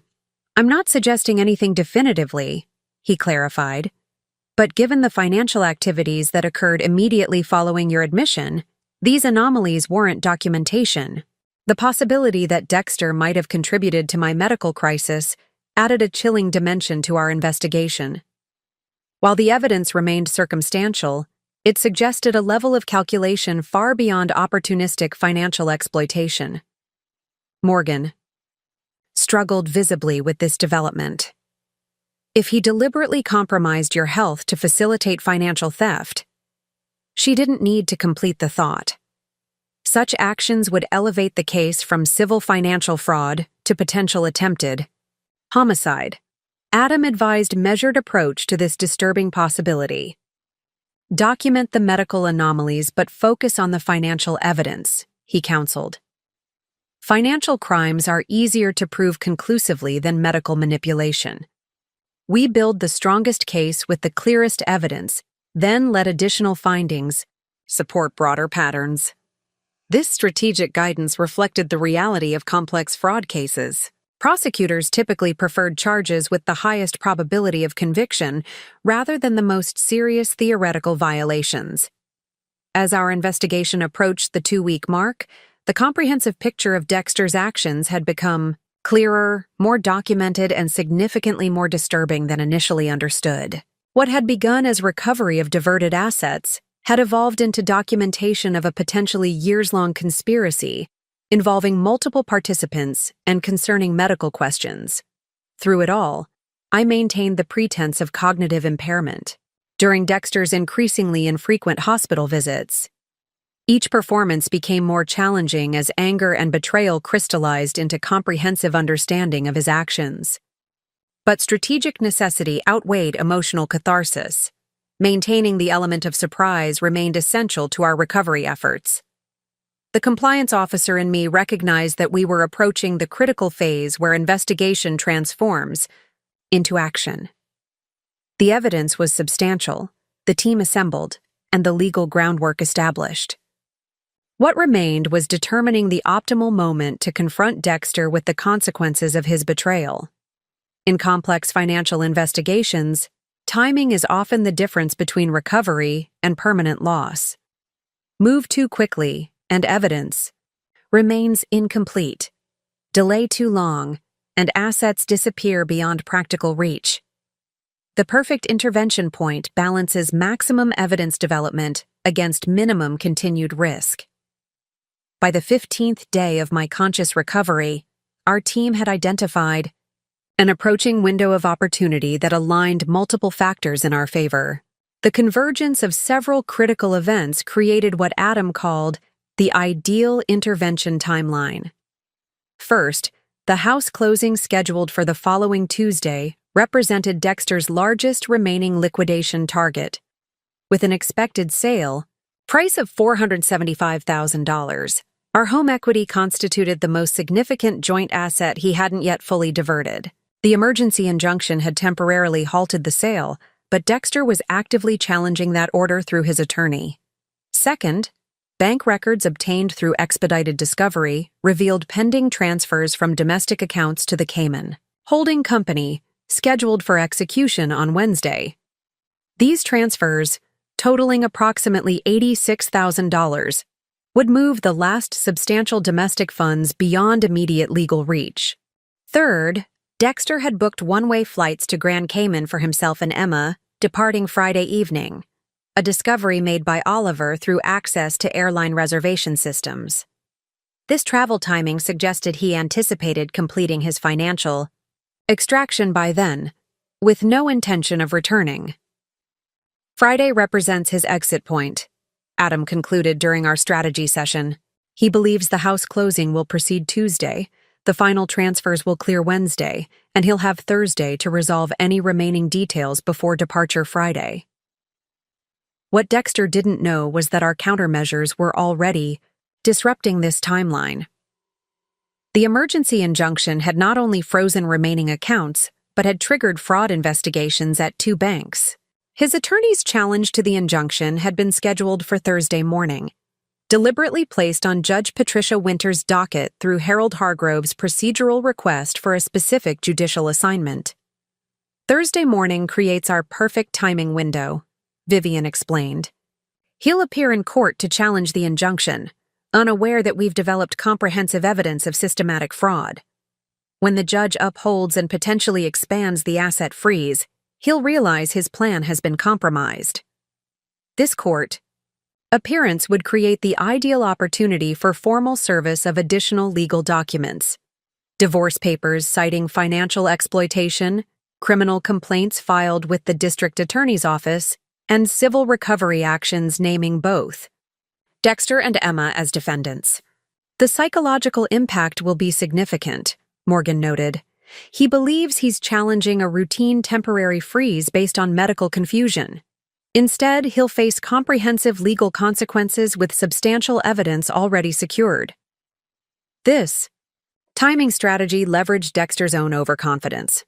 By allowing him to initiate the court challenge, we created an opportunity for maximum legal impact at precisely the moment he believed he was regaining control. He'll learn simultaneously that his wife is fully competent, his financial manipulations thoroughly documented, his co-conspirator equally implicated, and his escape plan compromised, Adam summarized. That convergence of realizations tends to trigger mistakes rather than calculated responses. The final element of our timing strategy involved my hospital discharge. Dr. Lewis had approved my release for Wednesday afternoon, allowing me to establish residence at Ruth's house, now legally transferred to my ownership, before Thursday's court hearing. Your physical presence in court, demonstrating clear cognitive function, becomes the final element he doesn't anticipate, Vivian advised. When combined with the documented evidence, it creates maximum impact. With our intervention timeline established, each team member focused on final preparations for Thursday's confrontation. Evidence was organized, legal filings prepared, security arrangements established at Ruth's house, and continual monitoring maintained on Dexter's activities. The perfect timing opportunity had emerged from the convergence of his own actions and our strategic response, creating a window where legal, financial, and personal elements aligned for maximum effectiveness. The execution of our counter-strategy began Wednesday morning, 36 hours before the scheduled court hearing. Each element had been carefully orchestrated to unfold in a sequence that would systematically dismantle Dexter's plan while maximizing asset recovery and legal consequences. The first phase activated at precisely 9 a.m. when Vivian filed our expanded legal complaint with the court. This comprehensive document detailed Dexter's systematic financial exploitation during my incapacitation, included affidavits from medical professionals confirming my cognitive competence, and presented forensic financial evidence tracing diverted assets. Most significantly, it named Emma Sullivan as co-defendant, documenting her role in establishing corporate structures used to conceal diverted funds. Simultaneously, Raj initiated financial security protocols through Meridian's networks.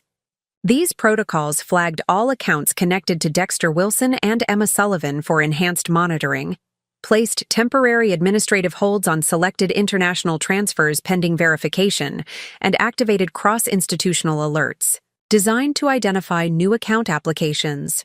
Financial institutions maintain shared security networks precisely for fraud scenarios, Raj had explained during our planning session. Once high-risk indicators are flagged in the system, any new financial activity will trigger immediate review. At 11:30 a.m., Adam delivered our evidence package to Detective Sarah Martinez in the Financial Crimes Division of the Lakeside Police Department. This carefully organized documentation established the legal elements required for criminal charges: unauthorized access to financial accounts, deliberate misrepresentation of medical condition to facilitate theft, and interstate movement of fraudulently obtained funds. Martinez will review, but not act immediately, Adam had advised. The goal is having charges prepared but not filed until after Thursday's hearing. This prevents Dexter from being warned through the criminal process before the civil confrontation, the SAR. Most personally significant phase of our plan began at 2:00 p.m. when Dr. Lewis signed my hospital discharge papers. After 17 days of hospitalization, including 15 days of conscious recovery and strategic planning, I was officially returning to independent living. Morgan accompanied me from the hospital not to the home Dexter was attempting to sell, but to Ruth's Victorian house that now belonged to me. Walking through the front door of my grandmother's home, now my home, produced a complex wave of emotions. Grief for Ruth's absence mingled with gratitude for her foresight in protecting her assets from Dexter's reach.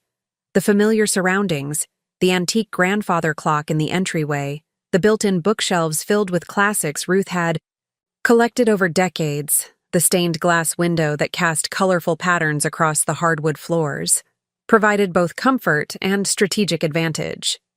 "He doesn't know you're here," Morgan reminded me as we settled into the living room. "He believes you're being transferred to Lakeside Rehabilitation Facility tomorrow morning." This misperception was deliberate, maintained through Kelsey's careful management of information within the hospital system. Official records indicated a scheduled Thursday morning transfer that would never occur, creating a window where Dexter would be uncertain of my exact location. The final preparatory phase unfolded Wednesday evening when Oliver confirmed that Dexter had checked in for his Thursday morning court appearance through his attorney's online portal. This digital confirmation indicated he intended to personally attend the hearing challenging the emergency injunction, exactly as we had anticipated.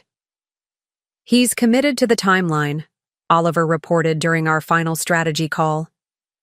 "Airline reservations remain unchanged for Friday evening. He clearly expects to resolve the injunction issue tomorrow, and complete financial movements before departure. As evening settled over Ruth's Victorian home, our team conducted final reviews of each component. Legal documents were verified, evidence, packages confirmed, and security protocols tested. Morgan would accompany me to court, while Adam and Vivian would manage the legal proceedings. Raj would monitor financial systems in real time, prepared to trace any last-minute attempts to move assets. The months of deception Dexter had orchestrated were about to meet the systematic response of a team with specialized expertise in precisely the areas his plan had violated. His careful extraction of our joint assets, conducted while he believed me incapacitated and isolated, would face the coordinated counteroffensive he never anticipated. Before retiring to Ruth's guest bedroom, now temporarily mine, I paused. At the window overlooking the garden she had tended so meticulously. Tomorrow would bring confrontation, legal consequences, and the formal dismantling of my marriage. Yet beneath the trepidation, I felt something unexpected, a quiet confidence in my own capabilities and the team we had assembled. Dexter had fundamentally misjudged not just my recovery timeline, but the professional resources and personal resilience his betrayal would activate. That misjudgment would become evident in less than 12 hours. Courtroom 307 of the Lakeside County Courthouse maintained the formal austerity typical of judicial proceedings. Dark wood paneling, the state seal, mounted prominently behind the judge's bench, and the subtle but pervasive tension of consequential decisions. I sat beside Morgan in the second row, positioned to observe Dexter without being immediately visible from the entrance. He arrived at 9:42 a.m., precisely 18 minutes before the scheduled hearing. As always, his appearance was meticulously managed: charcoal suit with subtle pinstripes, crisp white shirt, burgundy tie secured in a perfect Windsor knot. The confidence in his posture suggested a man who anticipated a minor procedural matter rather than a life-altering confrontation. Beside him walked a man I recognized as James Thornton, a local attorney known for handling business transactions rather than complex litigation. This choice of legal representation confirmed our assessment. Dexter expected to easily dismiss the emergency injunction as a misunderstanding resulting from my supposed cognitive impairment. They settled at the respondent's table, Dexter leaning forward to whisper something that prompted a small smile from his attorney. Neither glanced toward the gallery where I sat, my presence still unnoticed amid the routine activity of the court. At precisely 10:00 a.m., the bailiff called the court to order as Judge Patricia Winters entered, a woman in her early 60s whose reputation for meticulous attention to financial matters had made her Ruth's friend and professional ally for decades. "We're hearing emergency motions in Wilson versus Wilson," Judge Winters announced, reviewing the documents before her. "I understand there are expanded filings this morning?" Vivian rose from the petitioner's table. "Yes, Your Honor. We've submitted comprehensive documentation regarding the systematic financial exploitation outlined in our original emergency petition. Additionally, we've named Emma Sullivan as co-respondent based on evidence of her participation in diverting marital assets." Dexter's posture shifted subtly, the first indication that proceedings weren't following his anticipated script.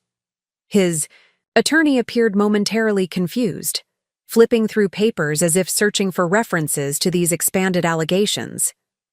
"Furthermore," Vivian continued, "the petitioner is present in court today and prepared to testify regarding her medical condition and financial circumstances. This statement triggered the moment I had anticipated for 15 days.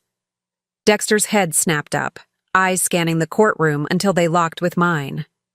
The progression of emotions across his face occurred in microseconds but revealed volumes: initial confusion, dawning recognition, momentary disbelief, and finally, unmistakable alarm.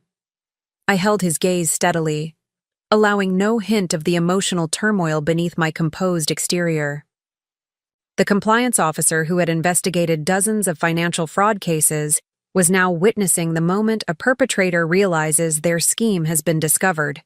That unique blend of panic, calculation, and desperate recalibration. Judge Winters noticed the exchange. I take it the petitioner is present? Would she please identify herself for the record?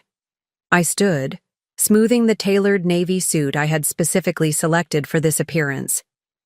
Eleanor Montgomery Wilson, Your Honor. The judge nodded.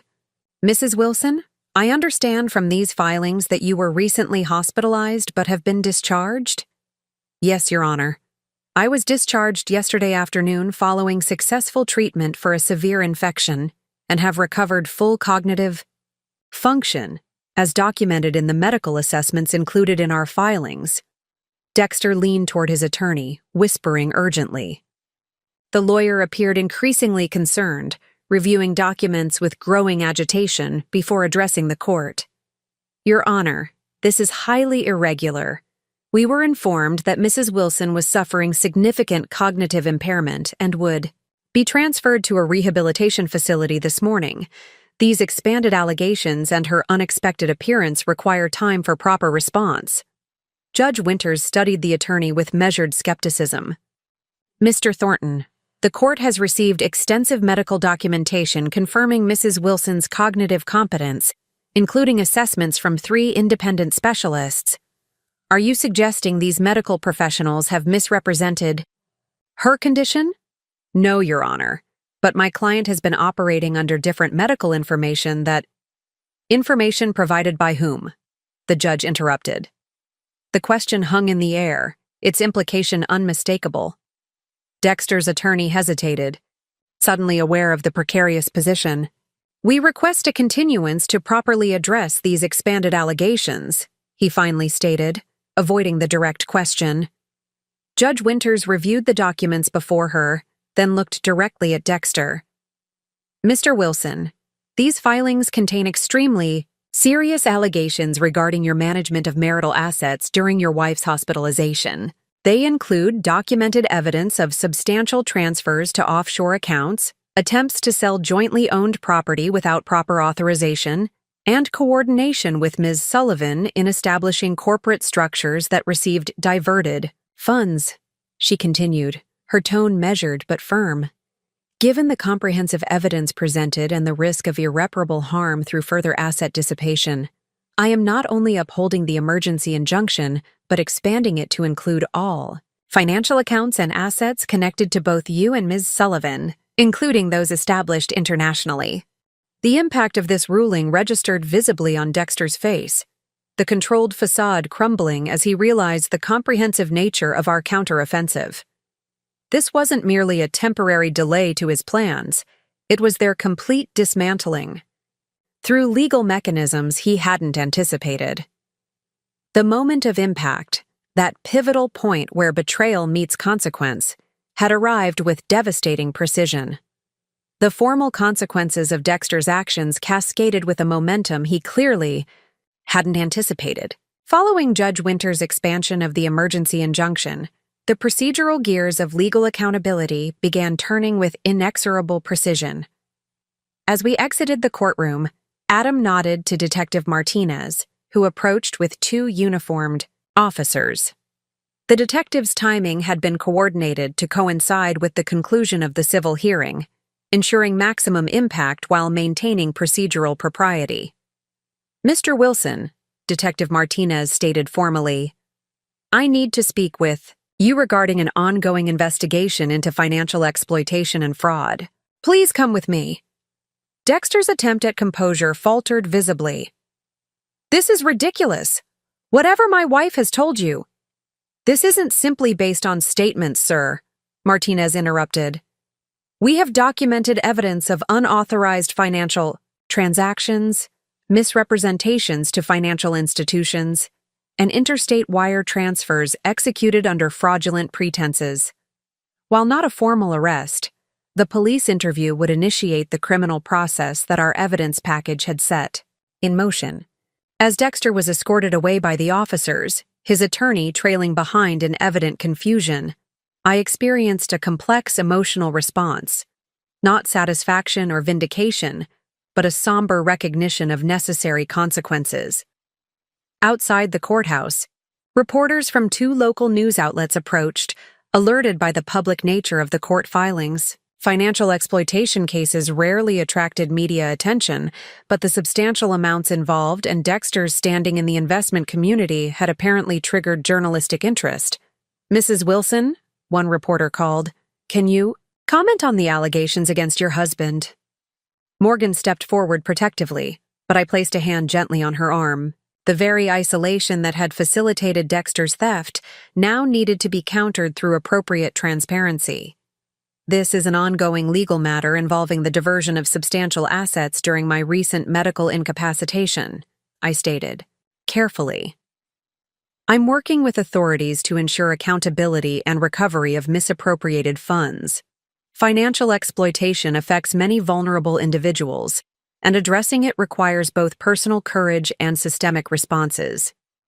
This measured statement accomplished multiple strategic objectives, establishing the basic facts without emotional embellishment, placing my experience within the broader context of financial exploitation, and signaling to other potential victims that legal remedies existed. The wider recognition of Dexter's actions spread quickly beyond the courthouse and brief media coverage. By that afternoon, his office at Wilson Financial Services had been secured by regulatory authorities from the Securities Exchange Commission, responding to formal notifications from Alexis regarding potential client fund irregularities. The regulatory review is standard protocol following financial fraud allegations against investment advisors, Alexis explained during our update call. "Every client account will be audited for potential mismanagement or unauthorized transactions." This regulatory intervention extended the consequences beyond our personal financial relationship to Dexter's professional practice and reputation. The carefully constructed image he had built within the financial community, the trusted advisor, the meticulous manager of wealth, was unraveling under official scrutiny. Even more consequential was the notification system activated through banking networks. Financial institutions maintained collaborative alert systems for potential fraud patterns, and Raj's formal flagging of Dexter's activities had cascaded through these networks, creating heightened scrutiny of any accounts connected to him or Emma. "The Cayman institutions have implemented administrative freezes pending investigation," Raj reported. "Standard international banking agreements include fraud exception provisions that override normal privacy protections when presented with sufficient evidence of financial crimes." By Thursday evening, the formal consequences had expanded to include Emma Sullivan, who was interviewed by financial crimes investigators regarding her role in establishing corporate entities that received diverted funds. Her apparent attempt to access airline reservation systems to modify their Friday departures had been flagged and prevented through Oliver's monitoring protocols. The wider community recognition of what had occurred spread through personal networks as well. Former clients called to express shock and concern. Neighbors who had observed the "for sale" sign suddenly appearing at our home connected it to my hospitalization with new understanding. Even my in-laws, previously kept uninformed about my condition through Dexter's careful information management, reached out after learning about the situation through media coverage. "We had no idea, Ellie," Dexter's mother said when she called. That evening, her voice strained with evident distress. "He told us you were recovering but needed complete privacy. We never imagined." This expanding awareness created an unexpected form of accountability. The social and professional consequences that accompanied the formal legal process. The man who had believed he could silently extract our financial life and disappear was, instead, facing comprehensive scrutiny across multiple systems. As Thursday transitioned to Friday, the date Dexter had planned for his departure to Grand Cayman, he instead remained in Lakeside. His passport surrendered as a condition of release following police questioning, his accounts frozen, and his professional reputation disintegrating, under regulatory investigation. The formal consequences had only begun to unfold, but their trajectory was now irreversibly established through legal, regulatory, and social mechanisms that would ensure accountability for his betrayal. 3 months after the courthouse confrontation, I sat in Ruth's, now my sunroom, surrounded by documentation from what we had come to call the Recovery Project. Spreadsheets tracking asset reclamation, legal proceedings status reports, and financial restructuring plans covered the antique oak table that had hosted Ruth's bridge games for decades. The practical outcomes of our counteroffensive had exceeded even our team's optimistic projections. Through coordinated legal and financial interventions, we had recovered approximately 82% of the diverted assets. The remaining funds, primarily those Dexter had already spent on luxury purchases and travel with Emma, would eventually be addressed through the civil judgment now formally entered against both of them. Dexter had ultimately accepted a plea agreement on reduced charges of financial exploitation and wire fraud, resulting in a 30-month federal prison sentence and restitution obligations that would extend well beyond his incarceration. Emma had negotiated a more limited plea focusing on her role in establishing corporate structures, resulting in probation and shared restitution requirements. These practical consequences represented necessary justice, but they formed only part of my ongoing recovery journey. The more profound transformation occurred internally, reshaping my understanding of trust, security, and personal agency in ways that extended far beyond financial restoration. "You've created something important here," Morgan observed, joining me in the sunroom with 2 cups of tea. "Something that matters beyond your personal situation." She was referring to the Financial Vulnerability Protection Initiative I had established using a portion of Ruth's inheritance. Working with Alexis, Harold, and other professionals who had supported my recovery, we had created educational and intervention resources specifically designed for individuals facing potential financial exploitation during health crises.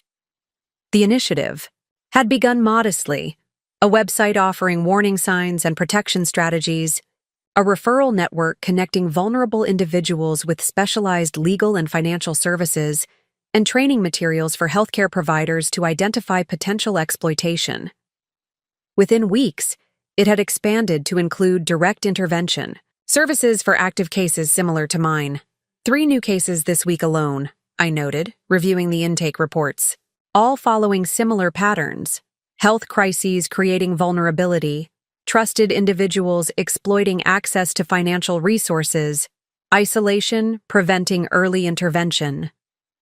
This transformation of personal trauma into community resource reflected Ruth's influence, her lifelong belief that difficulties gained meaning when channeled into service.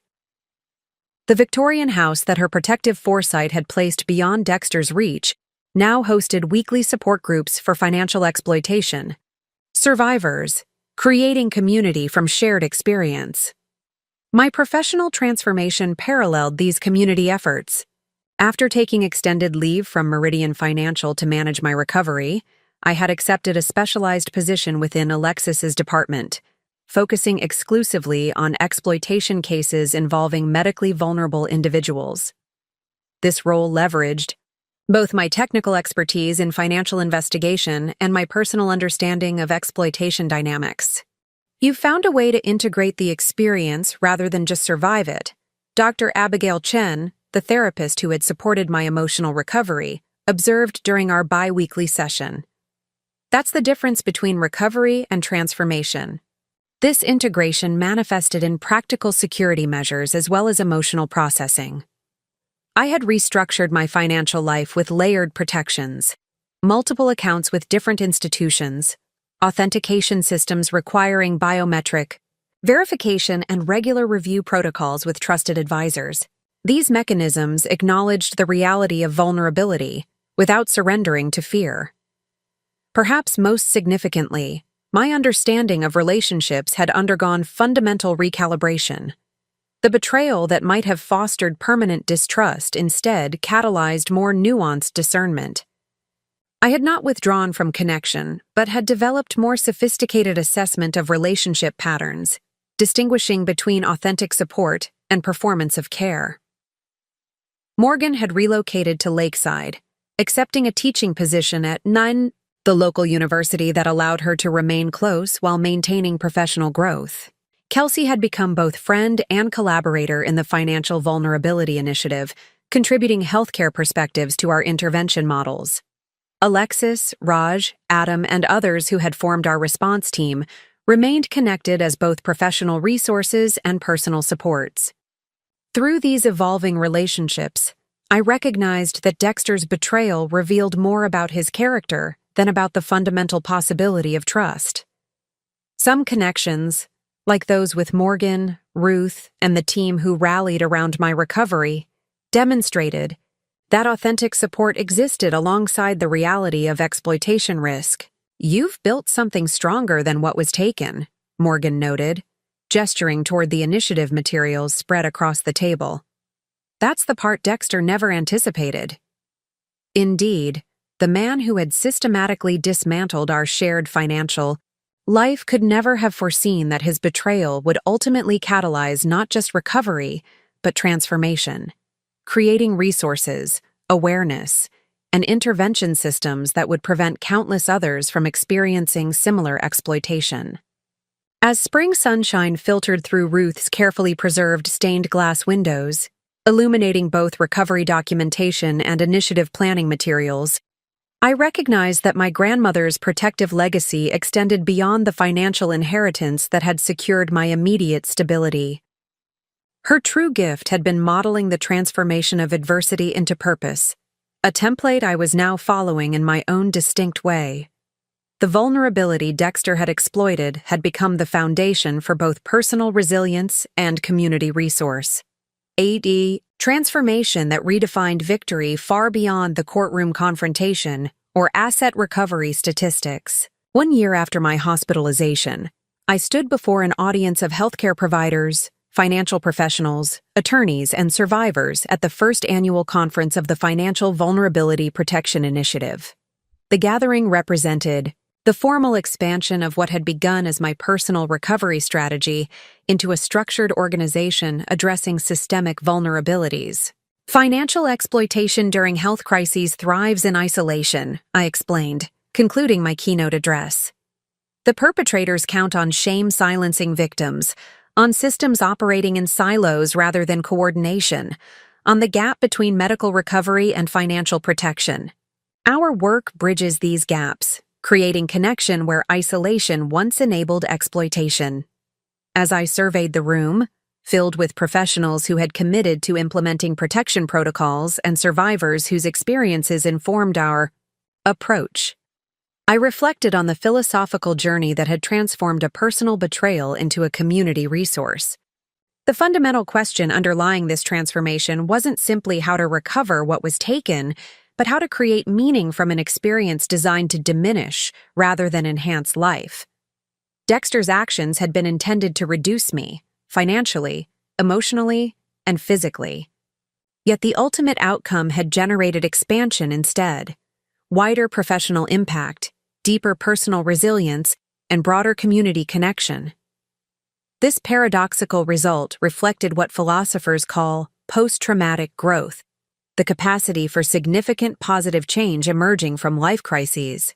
The betrayal that might have fostered permanent victimhood had instead catalyzed a more purposeful trajectory, not despite the trauma, but through its integration and transformation.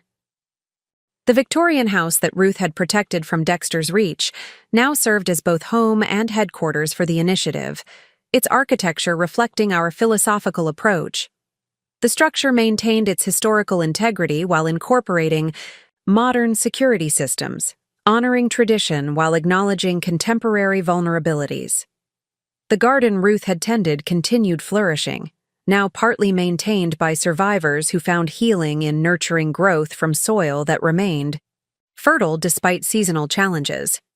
My personal recovery continued alongside the initiative's development. The divorce had finalized. Legal proceedings had established appropriate consequences, and financial recovery had secured practical stability.